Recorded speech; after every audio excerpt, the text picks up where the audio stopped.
Hello, everyone. Welcome. My name is Alicia Brachet here at Cosmic Gateway. I am super excited to introduce my next guest. I have a fellow Aussie here with me. We are going to start to unravel a lot of information, probably through a series of interviews or conversations, I should say, around lots and lots of really prevalent topics to help people navigate through where we are entering into. So, first of all, let's welcome A'HaRa. Thank you for joining all the way from Alice Springs. Hi. Thank you for being here.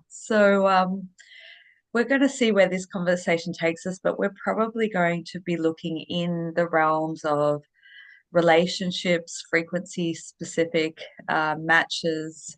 Um, so the whole dynamics of relationship where we're evolving into looking at the newer children or how they're coming through in various different ways. And then we might even broaden into some more expanded topics, very cosmically aligned. So, thank you so much for being here. I'm super excited to open up this as we've just tipped into um, the Aquarian energy, Pluto moving into Aquarius officially. I think we all felt a bit of a shift as that occurred and opening up to what does that truly mean. And I think I'll ask you in a second, what does that mean for you? But I'll just quickly share the morning that that occurred. I woke up from a dream. There's a lot of stuff that's happening in dream space, but I was taken back to a very specific experience that I had at the beginning of 2008, which was when um, Pluto was in Capricorn. So we've been through this whole huge cycle. And I really got the essence of that was that at that time I was seeing the silhouettes of the male and female all paired in lines. And I when I looked at it, it just to me it looked wrong. It looked off and everything looked mismatched. Mm. Now, part of my past life background is I used to work in recruitment for a long time, and I was always about the alignment of putting the right person in the right place.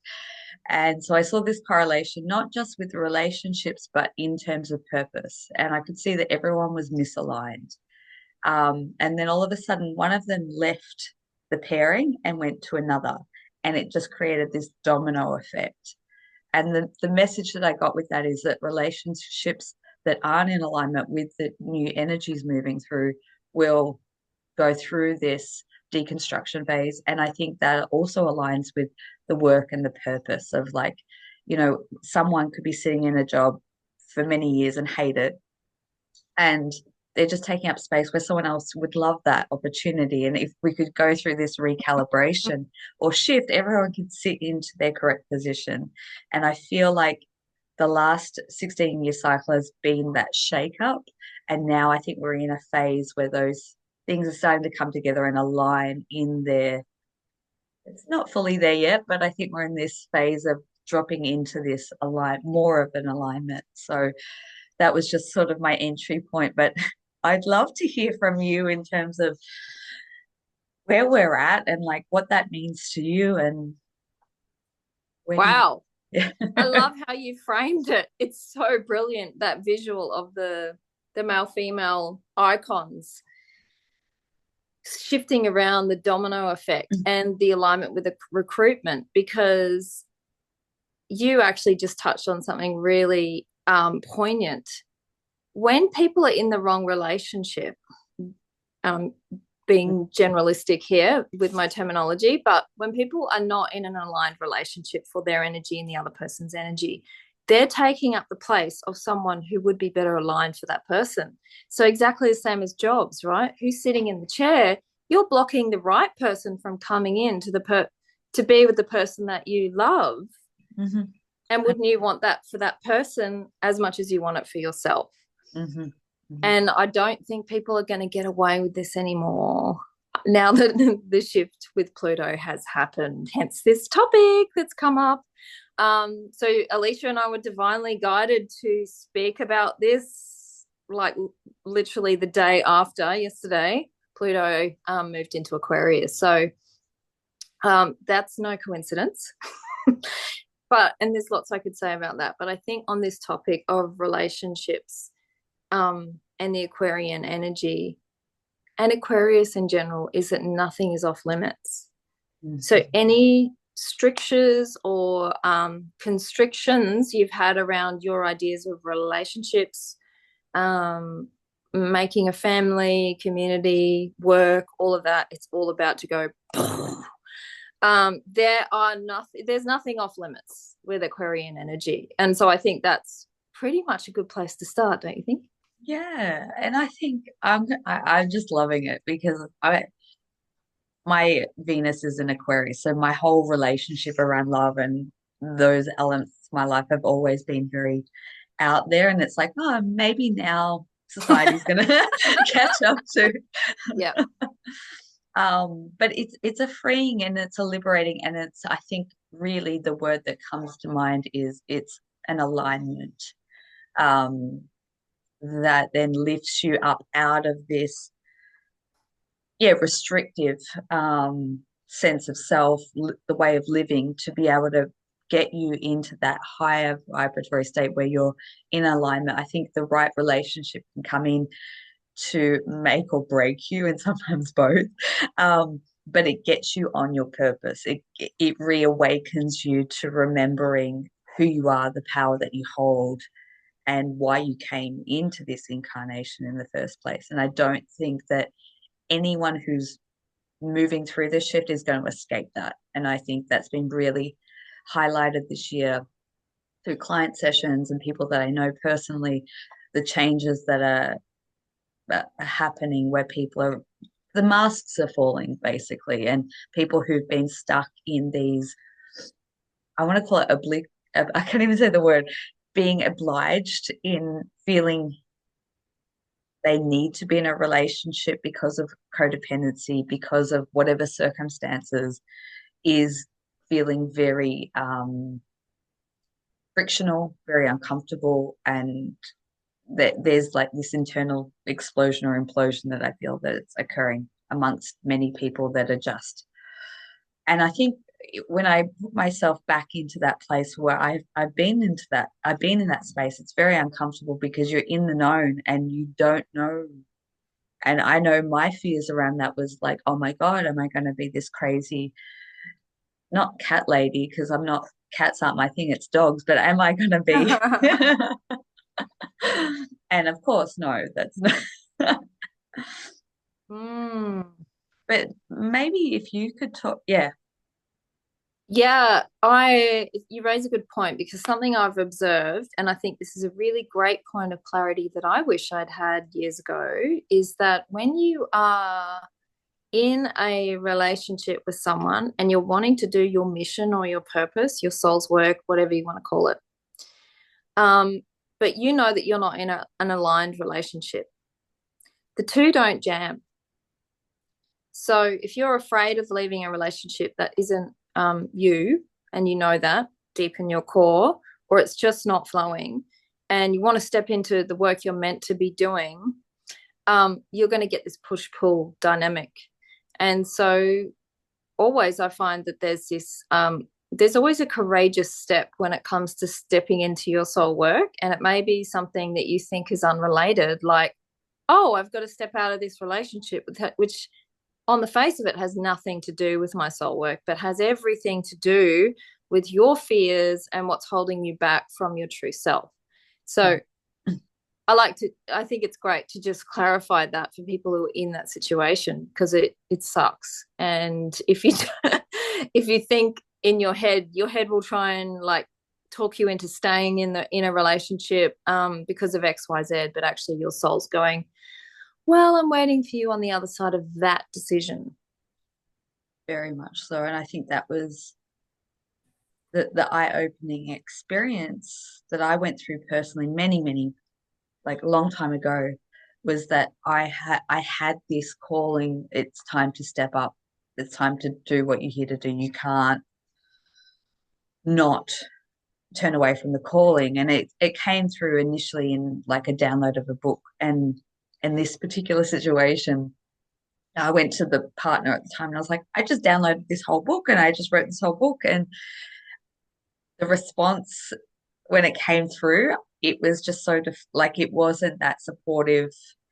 And I knew the more that I started pushing Mm, into doing the work that I was here to do, the more that relationship yeah. just broke down. And so, so many people have, asked a very simple question: how do I step into my divine counterpart connection, or how do I find, I'm like, get on your path. Yeah. Yeah. Great advice. Only advice to give. It's not about that. It's actually about you. And then you become magnetic to the right match. And I think it's also important to open up that there can be multiple matches. Because again, this is an old Piscean way of thinking, oh, there's only one person for me, but actually we need a fusion of different energies, and there's different types of relationships emerging around, what we've known, which is basically a marriage concept. Whether you get married or you don't get married, it's still a marriage concept of I've found my person and that's that. Mm-hmm. That's very limiting according to the Aquarian model. That just does not fly with Aquarius. With Aquarius, it is about, because of the emphasis on community, we need injections of all different energies. So then it becomes a different question of how do I navigate different types of relationships with all these different people that I have basically a love connection with. It can be romantic. I don't like that term. It can be sexuality based or not, And so that's a form of mastery in itself, and it's a skill that we're having to remember and practice and crash and burn in some cases, because it's not always neat and tidy, is it? Mm-mm, mm-mm. And I noticed this energy really started to come in for me last year of like building this community where there is so many different components that make up the whole, and having so many different relationship types of very strong soul bonds that can support the bigger, wider community or mission. And it doesn't necessarily mean that they all have to be romantic, but navigating that with a very boxed way of thinking is very hard to, and there is trial and error in that. But I do believe that certain relationships give us certain things, and we can't Mm. necessarily get everything that we need to embody the full, depending on what the mission is, to be able to really get things off the ground. I think there has to be input from different fusion or blending of different energetic influences in that. But then you've got to navigate the personal side of relationship with having that. It's we're walking into untapped territory, I believe, but maybe not. When I say that, I just got corrected. Maybe not so if we can connect to our origins, because I think a lot of beings, a lot of civilizations that have been in like higher dimensions, or if we're talking cosmically, they've nailed it. Like, and I think that's where we're sort of stepping into, is this more expansive. I don't know the language to put around it, but it's a different way of operating for sure. Totally.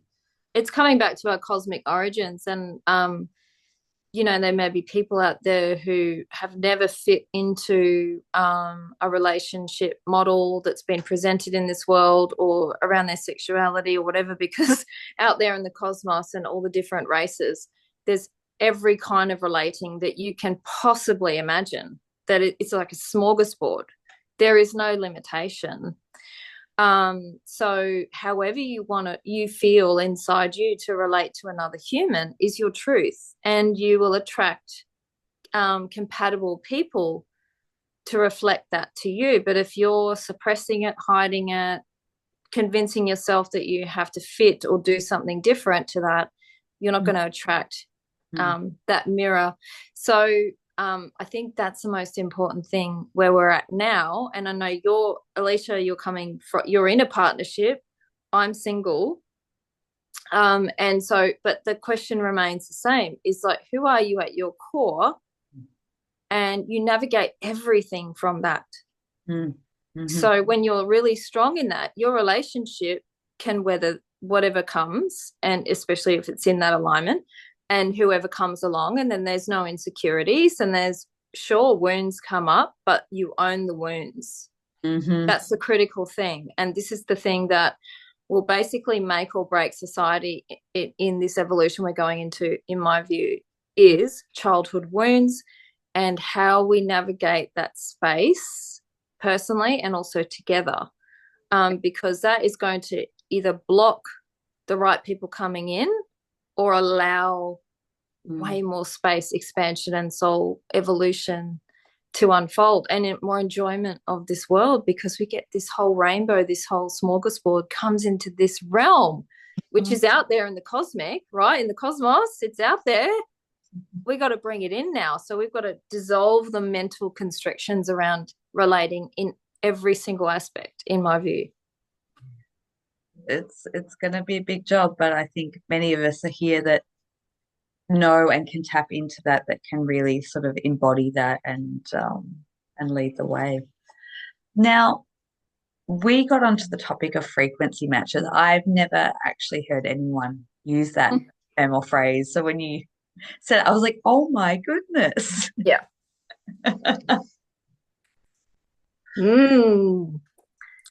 I would love for you to give a definition or just a breakdown of a frequency match from your perspective, and what they are, what they've sort of come to do. And there are so many offshoots to this, but I will start at the core of it. We are not just human, we know that.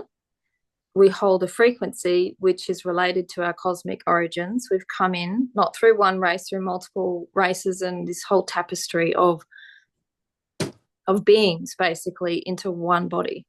Mm-hmm. So a frequency match is finding your someone else who is in that same frequency band, and the closest match possible. So like I said, you might have multiple matches, but they're all going to be calibrated slightly differently. But a frequency and match is essentially your mirror.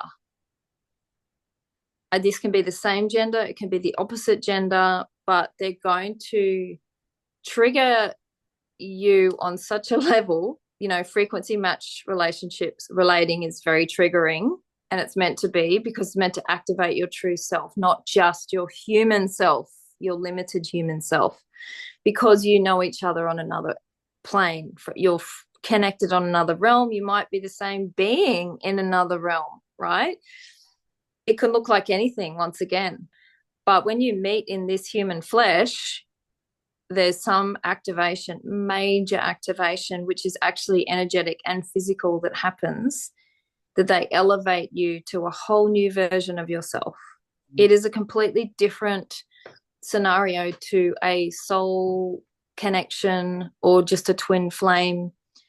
Twin flame relates to, you know, past life connection mostly. It can still be a really close bond and have some overlaps with this. But a frequency match is essentially a cosmic alignment between two people. Mm-hmm. It can be romantic, it can be platonic, and can be somewhere in between. But that's how I would put it in a nutshell. What do you think?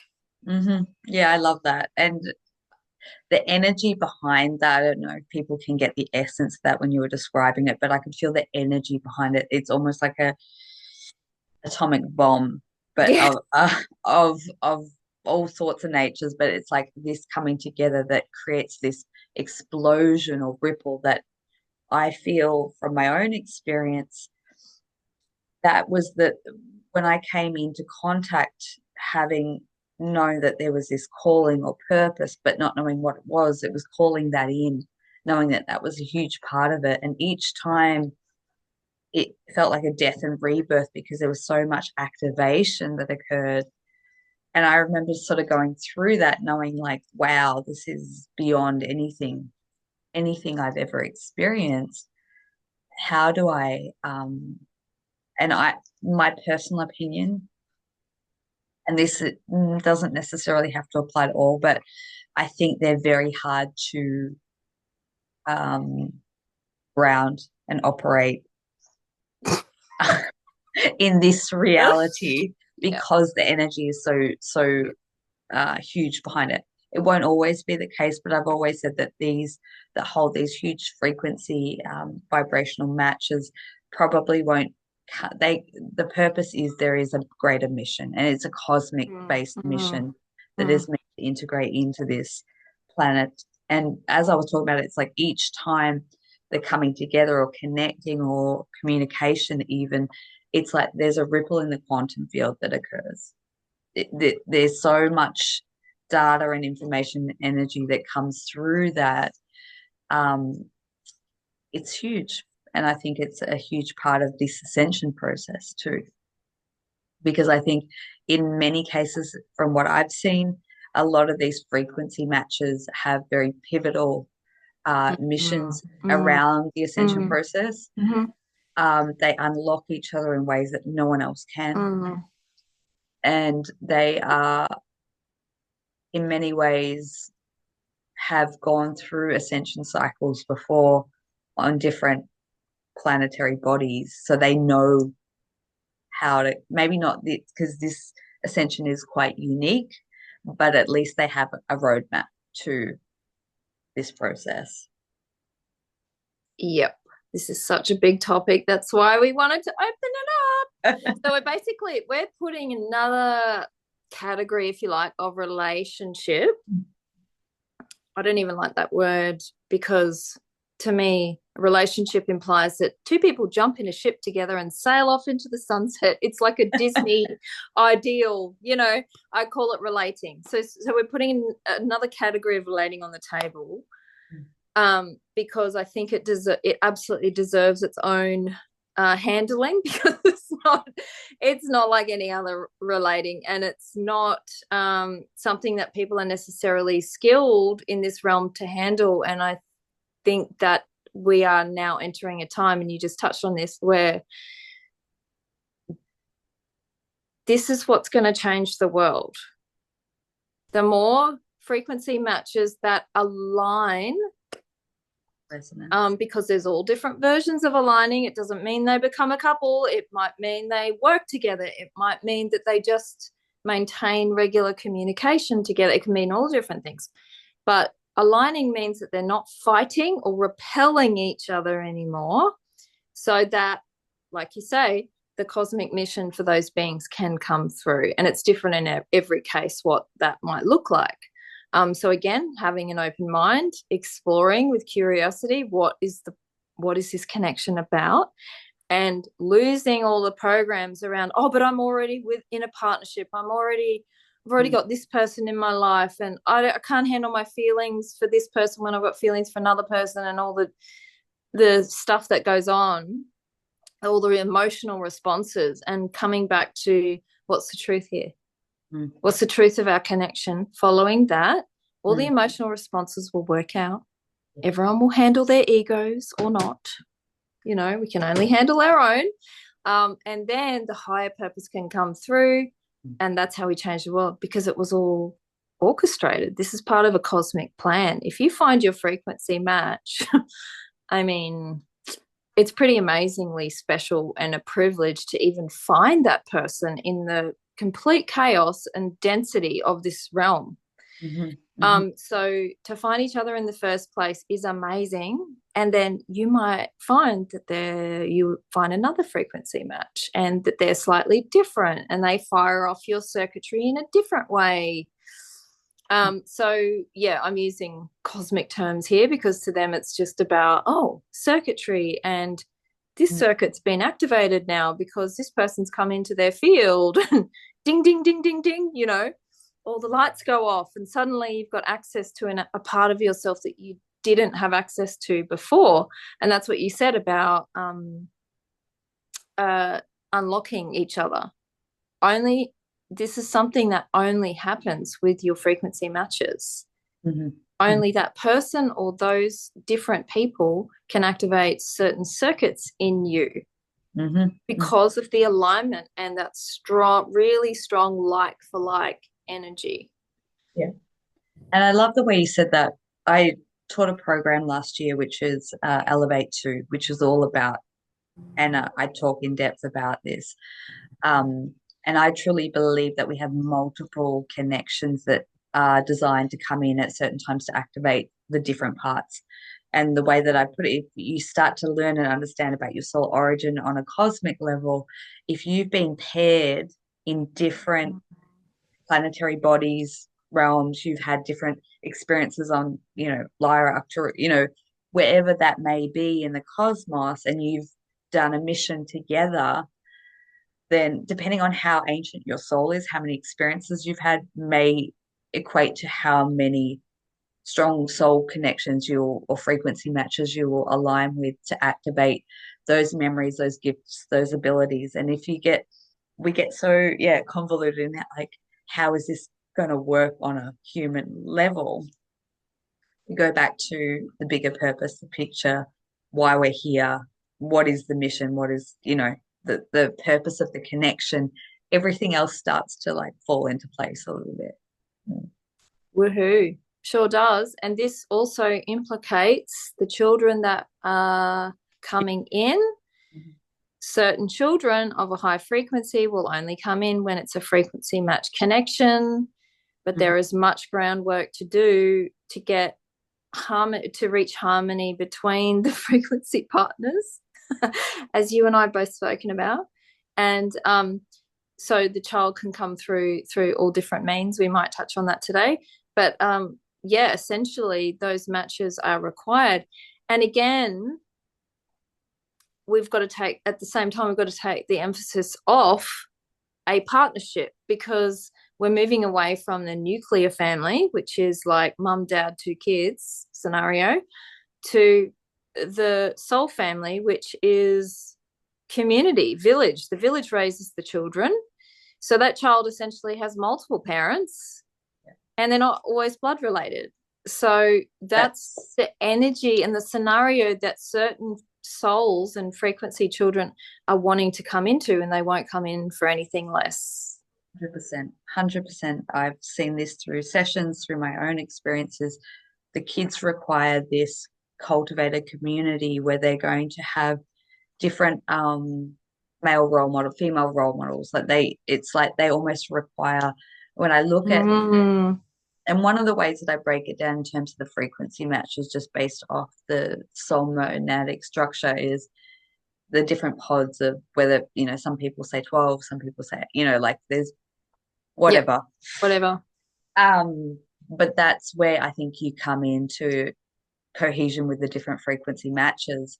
And what these children have showed me time and time again is that they belong to different, like a soul pod, right? And they're going to incarnate, but they require this community to be built because they require a community to raise them, but they need different role models, strong, embodied, masculine, and feminine of multiple.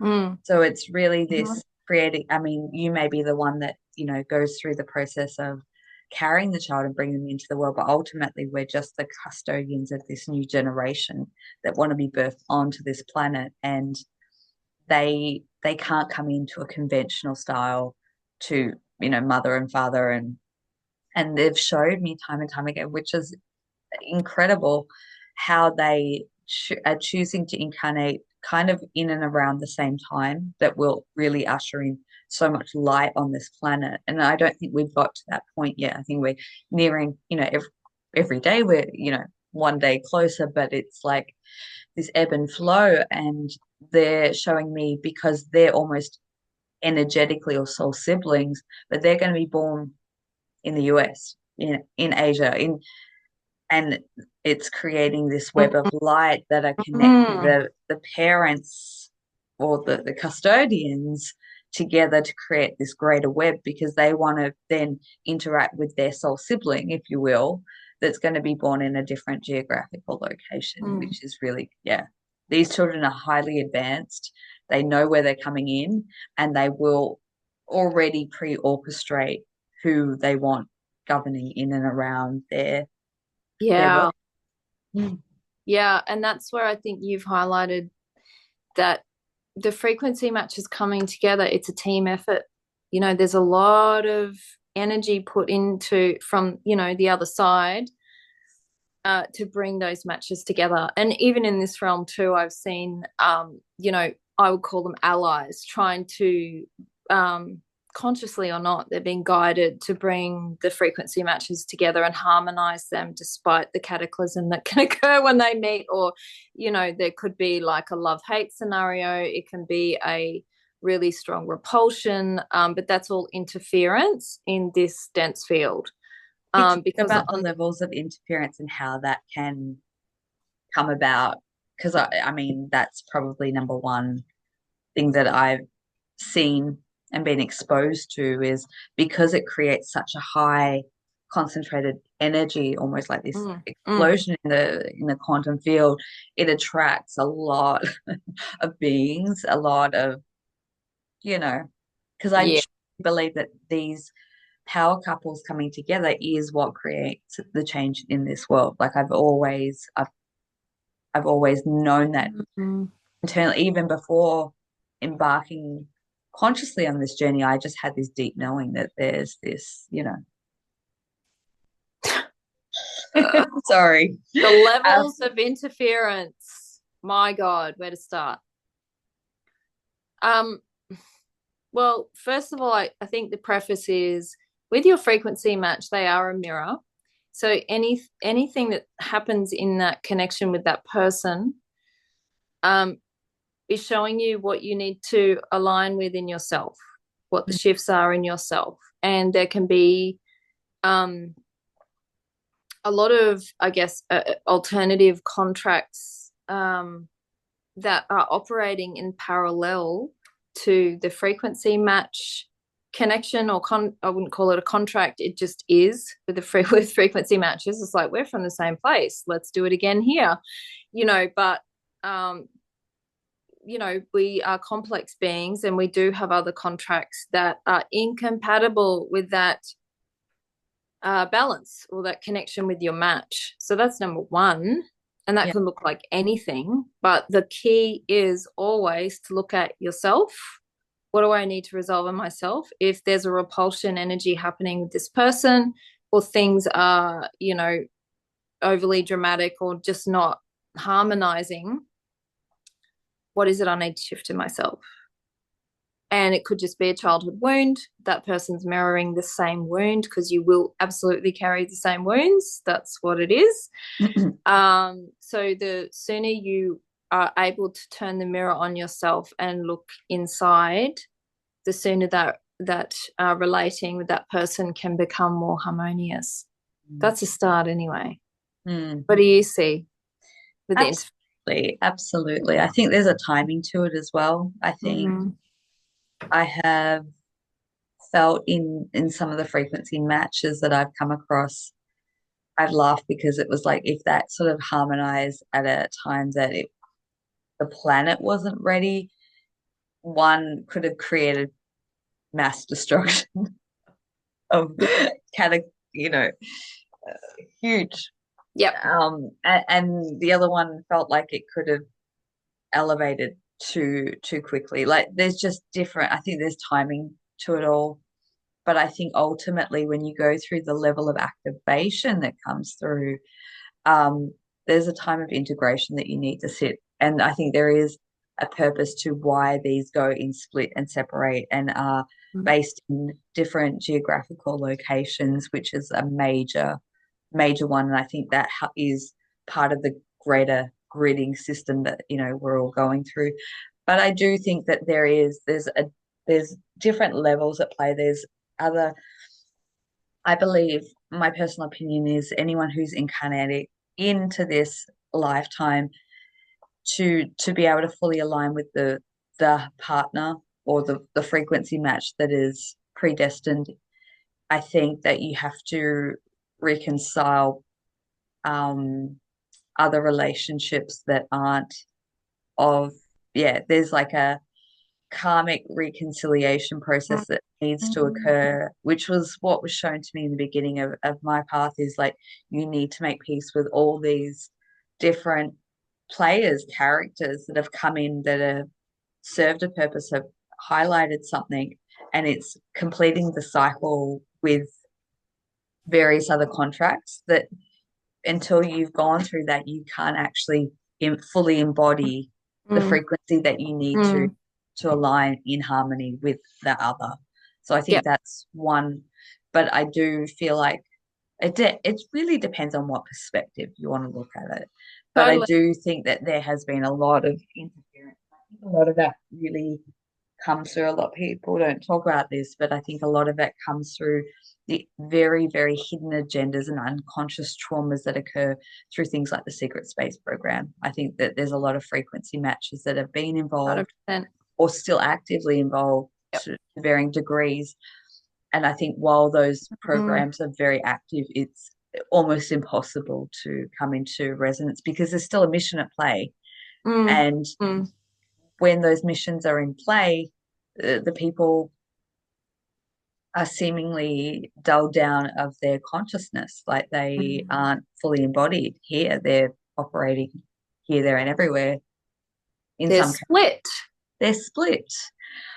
Um, and so I think that there's that element to it as well. Mm, Um, mm, but I think mm. there's a lot of energy harvesting and siphoning that can potentially occur when they have active one or both have activated to a certain extent. It's like, ooh, shiny.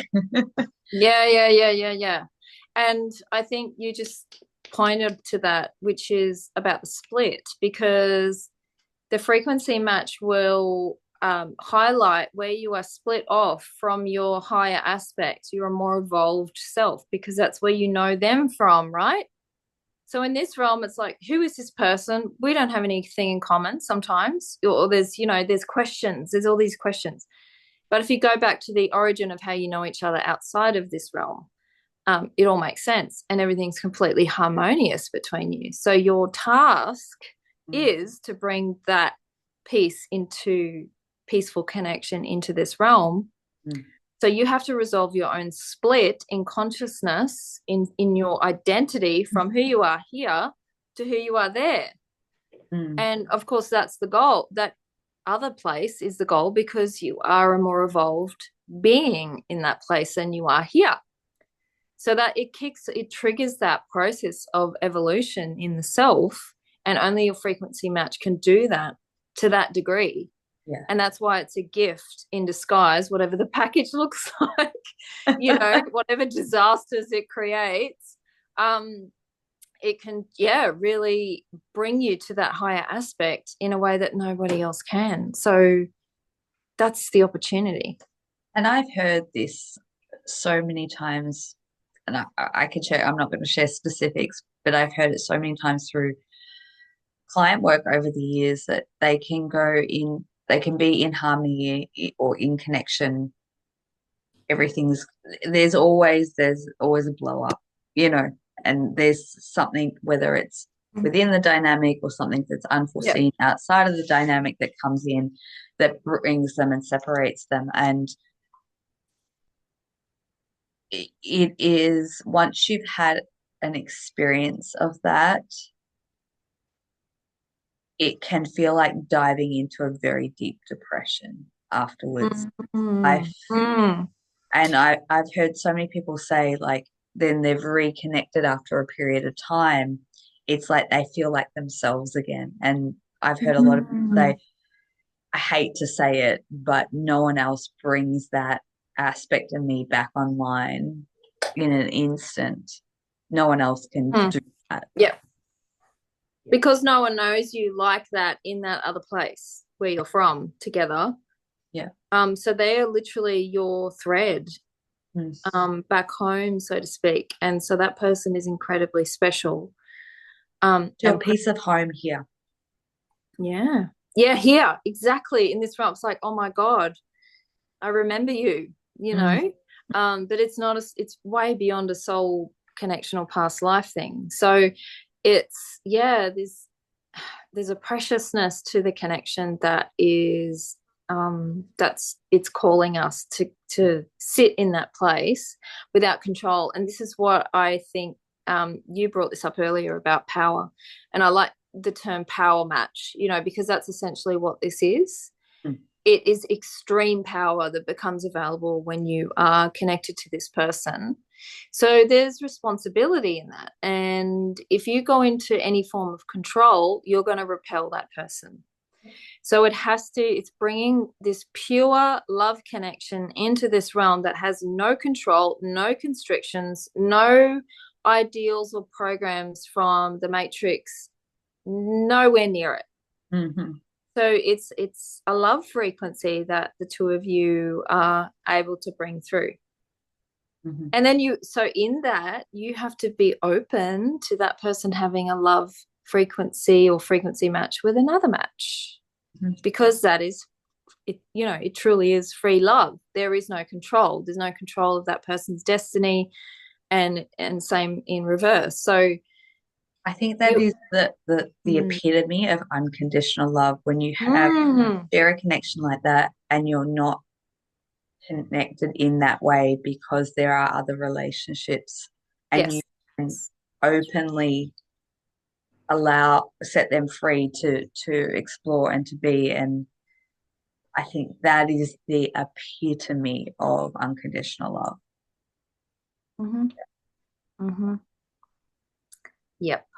And then once you are able to harmonize the connection, the heart's truly open to one another to explore, what is this connection? What is possible from this connection? Is it to bring a child through? Is it to bring some other creation through into this realm? Because there will be something that you create together.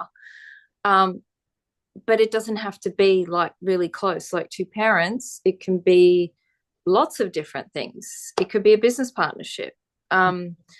It could be just we're in the same community and we're herding the community together, the right matches in frequency into this community. It could look like lots of things. So it's being able to sit in the heart space together without repulsion, which means that all the wounding has to be resolved to a point to allow that stability.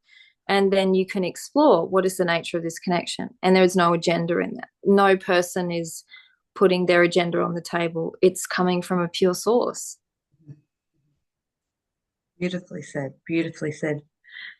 How about we navigate into the next topic, of the creational energy that these are to bring? What is the purpose? How do we utilize that energy? How the creation form can come into play. It's very different for every couple, right? Like everyone will have a specific purpose, but no one will be alike, because there's such specific code and frequency that comes through. So two could be bringing through children, and two could be bringing through like building a business, but it's the specific frequency that, like, it's very, similar path, different frequency. How Okay, let's just go into it, because I've never heard anyone else talk about parthenogenesis. Let's talk about some of the ways in which some of these children can come through these connections or couples, and because yesterday, or I think this morning, I saw something on social media that was talking about Pluto and Aquarius and how we're sort of evolving, which is very much alien. It's very much tech. It's very, evolutionary, but in which capacity? So there was an image of like babies being, raised in test tubes, and like I think that is a real concern. And look, there's so many hybridization programs like that. We know that is occurring on various levels, but I think that in itself is trying to be replicated of what these specific frequency matches are capable of doing in various ways. So what would you like to share on that topic? Well, I'll go straight into the thing that triggers people the most about parthenogenesis. For those who don't know, it's self-conception without sperm. So every woman biologically has this capacity to self-fertilize or bring a child through a frequency certainly certain frequency conditions, let's say, into the body. Seed a child in the womb without sperm. One of the key things about this is that this has been done by Native people for a very long time. Not all Native people, but certain Native tribes around the world have some of them have purely conceived children through parthenogenesis alone. And one of the reasons is that the egg and sperm scenario equals duality. It represents duality. And so when we can move beyond that and recognize that a child comes through from source and it can enter the body without that duality, you bring a child through a different consciousness entirely. Mm-hmm. So I say that parthenogenesis is an invitation to all women and to men in support of women, and this village model of bringing through children, because this is not something you just decide, oh, I'm going to just do this at home in my bedroom and be a single mother. No, the child is, those children of that frequency are incompatible with that model in this realm. This is about listening to what is the frequency of that child and what are the conditions of its arrival. And so part of that is you need a group of people who are part of the conception process in terms of saying, okay, we're going to assist in raising this child, in creating an energetic field that is compatible for the child to come through. We're going to support the woman to conceive and through the entire birthing and raising of the child and whatever that looks like. But it's done through a group, and that's totally Aquarian, you know. Mm-hmm. It's the Piscean model of the king and queen has been rammed down our throats. But I believe that this is part of what the witch hunt was about, the suppression of parthogenic women, because that's the greatest power. Mm-hmm. That is the greatest power in a woman's body. I believe, you know, men have a different power, which is, you know, some may remember know about the Essenes, and the Essenes were highly evolved masculine beings who could access spiritual realms and spiritual knowledge and bring that through. So there's a calling to a higher version of the feminine and a higher version of the masculine, and moving beyond the duality. So that's how I would frame this, the P word. The P word. Thank you. So beautifully put and broken down. And I know in my research many years ago, like I realized that, this has been happening for a long time through a lot of Indigenous cultures. This is not something that is new at all. This is something that people have the ability to tap into, but it's not just this is a very conscious process, and it only comes through in the right conditions. And it's not, I don't know about you, I found in my research that parthenogenic children that are conceived can only be female. I don't know if that is true or not. But they kind of take on the full replica or the full DNA of the mother itself. And that's just talking sort of DNA biological terms. I think on a soul level, soul chooses to come in, but that's a different way to the way that I've sort of known more commonly, which is more about interdimensional conception, which is I guess a form of, but it's conceived on a higher, where we're talking about, where beings originate from, it's being conceived from there and then integrated into the physical vessel, which from what I have explored kind of takes out the duality nature of the soul coming in, because they don't come in with the amnesia, they come in fully 100%. Yep. And that's really, that's like the biggest distinguishing difference between sperm and egg fertilization, conception as we've known it in the 3D model, and then a higher child coming through in the various different ways. The main difference is that one will come through unconscious, the other will come in fully conscious with their abilities, their knowledge of who they are, and to bring that frequency into the planet. Yep. And this, once again, would completely change the world. More children of this frequency beyond the concept of duality.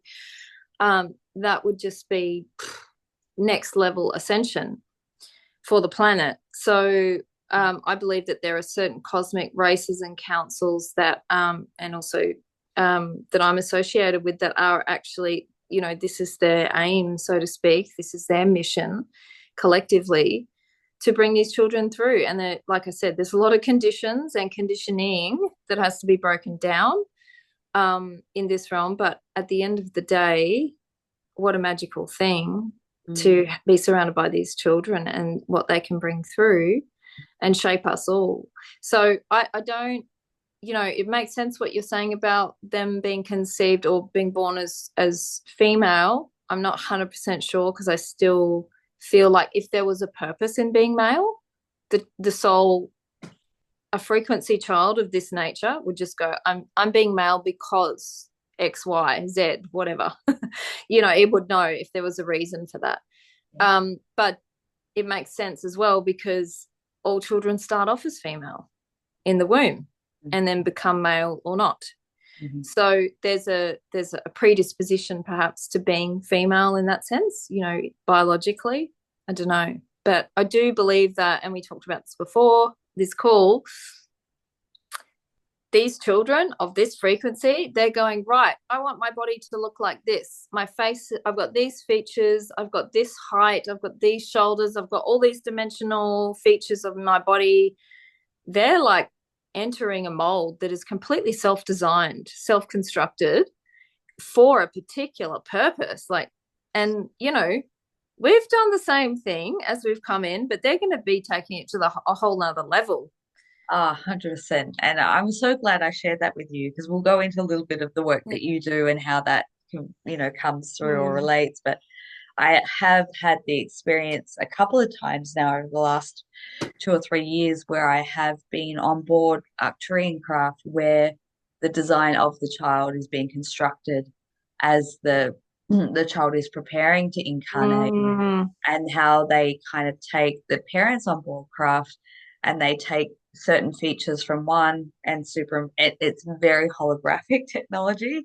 It's very advanced, but it has it's organic technology. It's light, it's frequency, it's not artificial. And it's just how they're constructing their physicality so that the specifics of what they need are being designed so that they can fulfill.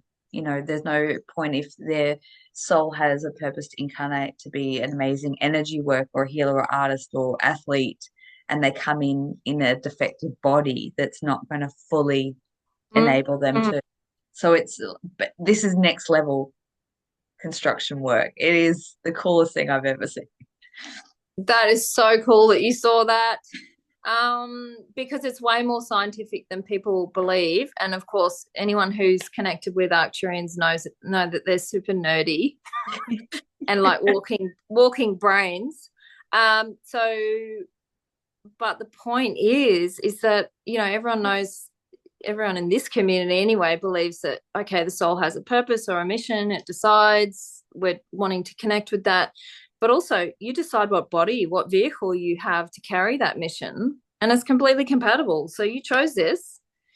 You also may have come in with a particular model that got slightly defected in the density of this realm.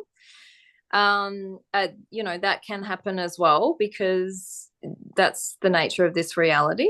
But again, this comes back to these high frequency children and bringing them into a non-dense reality that is upheld by a certain frequency dome, by frequency people of the same frequency band. So the chances of having deformities or defective, like slight defects in the 3D, that kind of stuff, just goes out the window. But most children aren't born in like that. The mother might be smoking or drinking, or there could be trauma, or there could be toxins in the environment when the child is even being gestated, stuff like that. That makes the plan go a little bit awry. You know what I mean? So of course they can do all this cool shit in the craft or wherever it's coming from. Right, we're going to make it look exactly like this, but then it comes into this realm and it's like, oh, didn't quite make it through like we thought, like we intended. Do you know what I mean? Yeah. I Oh think the dear. process is Nothing's perfect. much more refined than what it was, is my feeling around it. Um, yeah, much more on point. And, I look at what is available, has become available, things like IVF, and how now there's different ways in which people can create designer babies. And, that technology came from somewhere, but that's a lower level grade of what is being constructed here. And I think, yeah, Mm. it's just this filtering system that's tried to enmesh it into a 3D world that is maybe a little bit more not for the highest intention. It's not really about the soul and the purpose. It's more about this. This is But really critical because I really believe that, humans wanting to conceive now, especially the younger generation coming through, have a choice point because this is going to be literally rammed down our throats over the coming years. Oh, you can just like, look, there's a robot who can gestate your baby for you. And there's imagery of this already, and they're doing it. They've got artificial wombs. Um, and so it's going to look really easy and appealing if you're struggling to conceive. So this all comes back to remembering your power as a human being, which is far superior than anything they can create on that level. And so are you going to choose that? And, it can be a bumpy road to clearing the debris that might be in the way, especially if you've actually got issues with your womb or ovaries. But that's part of your mastery as a soul. That's part of your evolution. So you're going to be able to choose. It's literally get with tech, and I think this is across the board. People are going to get to this point, and where it's like, okay, am I going to choose the easy road, which is going to, of course, have implications, or am I going to choose the soul evolutionary road?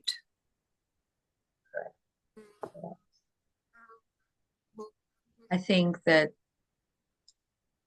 it is possible to bring through these children if it is on the soul's path of what it has, and I think that people who struggle to or go through the struggles of conception is a part of the clearing. Mm, They mm, have that option to be able to yes, clean up their yes, body, their traumas, yep. frequency. And that's what also, time and time again, a lot of these children who have yet to incarnate have told me they're waiting for either the mother or the father or both to come into resonance. That's a huge one. Mm, To be in mm, that harmony and resonance that mm, they are going to thrive. That the energy on the planet's too dense for mm, them to yep. fully thrive. Or yeah, that I feel like they slowly start to come through over several years, however that looks for the individual, whether it's through a series of miscarriages or what I call Mm, false starts, like they dip their mm, toe in, but each time is bringing their frequency through, whether it's women that are going through like into more of an interdimensional experience where the soul does come in and hold for a period of time, and then there's a level of clearing mm, that takes place, mm, but it is yep, really refining the vessel of what they're coming into in all yep, ways, environment, the, yep. the the community structure. And I don't think we've fully reached that, but I do feel we're at a tipping point and moving into that. And the children that communicate with me have really asked me to kind of step up and to talk about this a lot more, because by Mm, talking it spreads awareness that opens up the collective consciousness to be able to fully receive them. yes, yes, 100%. And I think that this really implicates the whole community model or the co-living environment that we're going to be creating more and more in the Aquarian energy is, okay, how is this going to work? Like practically on land, dwellings, how many people, what's the nature of like couples and relating, and all this kind of stuff is all going to come into question. So those questions do have to be answered as well, because the children up there are going down there, where out there are going, I'm only going to come in through a co-creative model. This is not about just you, mum. And this is what I find is part of the paradigm shift that needs to happen in women, especially when it kicks in, I want a child, or I know I want a child. I'm not saying it's a selfish impulse. It can be, but it's usually coming from a wound when you're not really listening to the child coming in, what they're asking of you. What is the bigger picture that they're asking of you? They're not just saying, I want a good mum, because it's what I hear a lot of women say, I'd be a really good mother. And I go, yes, you would. But it's more than that. It's way more than that. And what's your capacity to choose a good father? Do you really have that capacity? A lot of women don't. They're choosing from the wounding of, their past. So there's all these other questions that need to be considered, which is why I feel like the whole procreation process is actually slowing down. So that we can really make these incremental choices and shifts in ourselves, clearing the way, like you said. But the catch is the AI realm is going ballistic, because they're just going to be manufacturing babies off the production line because they can. They have the tech to do that. So it's not about numbers. It's about quality. The quality of the child you're bringing through, the quality of its upbringing and environment, that's what matters. So, if you don't have a child, even though you may want a child, you may be instrumental in another child's life that's coming through and part of that village. And I think that's important for especially women yearning who may not get that opportunity to remember that. Not about necessarily birthing through your womb. It's how you shape another child's life over the long term. Yeah, Perfectly said. I think these children, I think everyone plays a critical role in the raising of these children, whether it's the direct mother and father figure, or mother-father figures, because I think there can be multiple in that regard from that community vantage point.